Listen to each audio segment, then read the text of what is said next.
राम के भाई भरत, जिन पर सबसे कम चर्चा होती है, सबसे कम भरत पर बोला गया है। लक्ष्मण उनके साथ 24 घंटे रहते हैं। शत्रुघ्न पर तो कम ही बोला गया है, भरत पर सबसे कम बोला गया है। सरस्वती ने देवताओं के कहने पर मंथरा की बुद्धि फेर दी। सरस्वती ने देवताओं के कहने पर कैकेयी की बुद्धि फेर दी। लेकिन जब भरत ने कहा कि मैं भैया को वापस लेने जा रहा हूं, तो देवताओं में खलबली मच गई। बोले यार अभी तो गया है ये, और इसको लेने ही चल दिया, और राम भावुक भी है, इसके प्रेम में वापस ना आ जाएं। तो देवताओं ने सरस्वती को कहा कि तुम जरा बात कर दो। तो क्या कहती है सरस्वती? देवताओं से कहती है कि 1000 आंखें होने के बाद भी जिसको सुमेरु ना दिखता हो, तुम मूर्ख हो क्या? मोसो कहत भरत मति फेरी, मुझसे कहते हो भरत की मति फेर दूं? दुनिया में किसी की भी बुद्धि भ्रष्ट कर सकती हूं, भरत की बुद्धि भ्रष्ट नहीं होती मेरे करने से।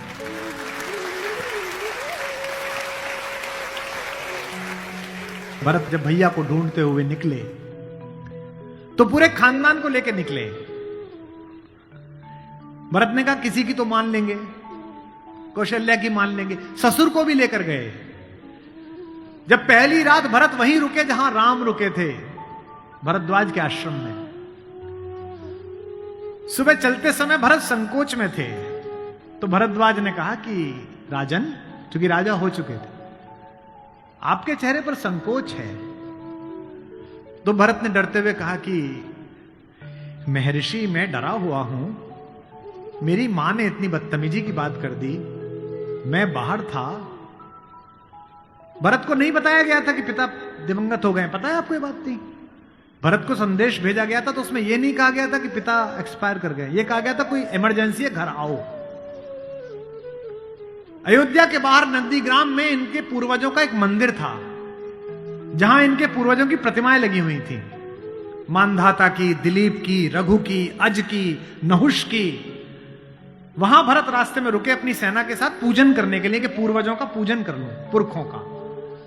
पुरोहित ने हाथ में थाली दी, तो पहले इसका पूजन प्रथु, जो सबसे पहले जिनके कारण ये पृथ्वी कहलाती है, इनके घर के, फिर मानधाता का, फिर राजा बलि का जिन्होंने अपना मांस दे दिया था, रंतिदेव का। पूजन करते करते अज, रघु, दिलीप तक आए, और जैसे ही उन्होंने अगली मूर्ति देखी, तो देखी पिताजी की मूर्ति। तेज तो थे ही, उन्होंने पुरोहित की तरफ देखा कि ये क्या?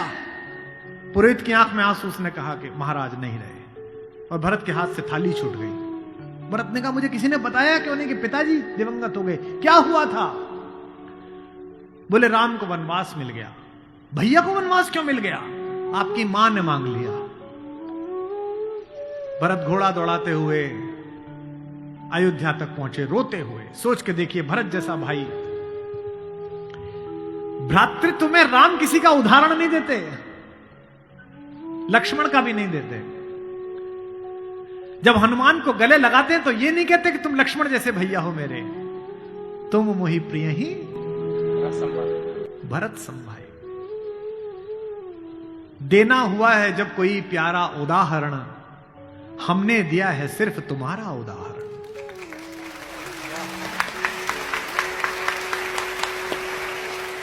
तो भरद्वाज से भरत ने पूछा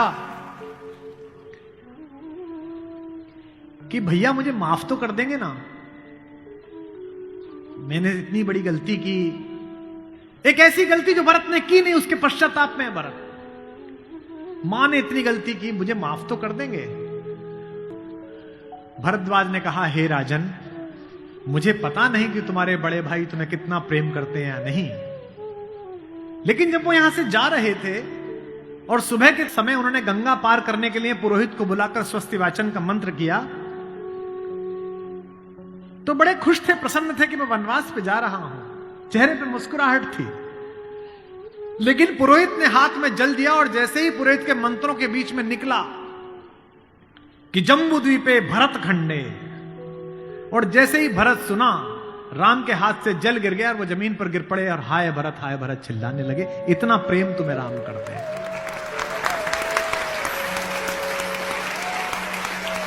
राम करुणा से भरे हुए हैं, इसीलिए करुणा निधि है।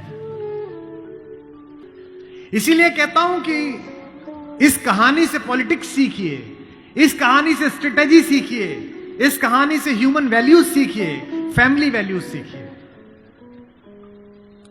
और जो राजनीति में लोग काम करते हैं उनसे भी अनुरोध है कि सदा जनता की भावनाएं ही सत्य नहीं होती। इस देश का पहला लोकतंत्र का मानक गढ़ा राम ने, जिसने कहा कि जनता ही सदैव सत्य नहीं है, नीति सत्य है। मैं इसको सिद्ध करके बताऊंगा अब आपको। जब राम जंगल गए तो सब दुखी थे, सब परेशान थे, हर आदमी उन्हें लौटाना चाहता था। अगर राम उसी दिन लौट आते तो सब खुश हो जाते, लेकिन राम ने जनमत का सम्मान नहीं किया, नीति का सम्मान किया। जब पहली बार चित्रकूट पहुंचे तो वन देवी उनका स्वागत करने के लिए आई। वन देवी ने पूछा कि आप मेरे यहां विश्राम करने आए हैं, मैं आपके लिए क्या कर सकती हूं। तो राम ने क्या मांगा होगा सोचो। राम ने कहा कि हे वन देवी, बाकी सब ठीक है, निभा लेंगे, पर्णकुटी बना लेंगे, फल फूल खा लेंगे, जिस रास्ते से मैं आया हूं उसके कांटे हटा देना। वन देवी ने कहा कि आप तो आ चुके, अब कांटे हटाऊं ना हटाऊं इससे क्या। राम ने जो उत्तर दिया वो आपकी आंख भिगोने के लिए काफी है। राम ने कहा कि मेरी तो कोई दिक्कत नहीं है, मेरे पैर में कांटे लग गए, पर मुझे ढूंढता ढूंढता मेरा भाई भरत इसी रास्ते से आएगा, उसको कांटे नहीं चुभने चाहिए, कांटे हटा दे।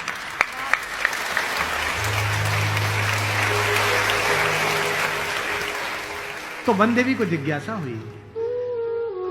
वन देवी ने कहा कि यथाज्ञा पयति महाराज, हे महाराज, आपने जो आज्ञा दी मैं कर दूंगी। एक छोटी सी मेरी जिज्ञासा है,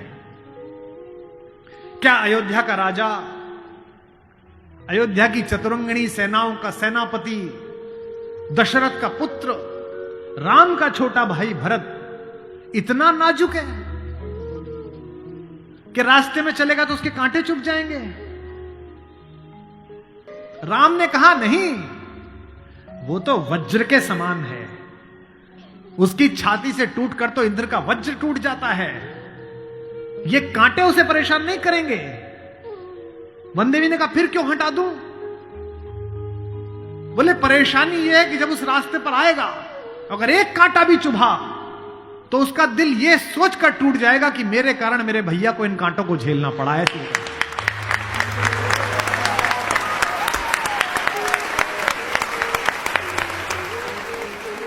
बिना चप्पलों के भरत चले, और जब चले तो भाई मृदु भूमि सकुच मन मन ही, भूमि भी संकोच से भर गई। कोमल चरण चलत बिनु पनहि, कोमल चरण चलत बिनु पनहि, भई मृदु भूमि सुकुचि मन मनि। इसका मतलब यह है कि भगवान स्वयं कष्ट सह सकते हैं, पर जो उन्हें प्रेम करता है वो कष्ट सहे ये उन्हें स्वीकार नहीं।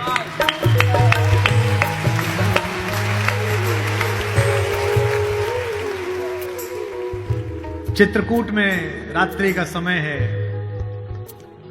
चांदनी खिली हुई है, चंद्रमा निकला हुआ है। ये वो पल था जहां से राम की कहानी पलट सकती थी। अगर दशरथ के अंधेरे कक्ष का एक निर्णय राम को इस जंगल तक लाया है मित्रों, तो आज इस पूर्णमासी के चांद के नीचे का राम का एक निर्णय राम को वापस अयोध्या ले जा सकता है या लंका ले जा सकता है। ये वो रात थी। मुझसे कोई पूछता है कि राम कथा की सबसे महत्वपूर्ण रात्रि कौन सी है? जिस दिन लक्ष्मण को मूर्छा आई वो भी महत्वपूर्ण नहीं थी, क्योंकि पता था कि बच जाएंगे। जिस दिन सीता का अपहरण हुआ वो रात्रि भी महत्वपूर्ण नहीं थी।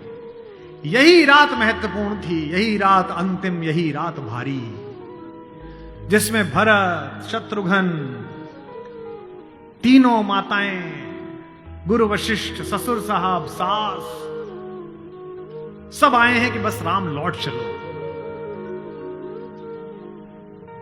तदनंतर बैठी सभा उटज के आगे, नीले वितान के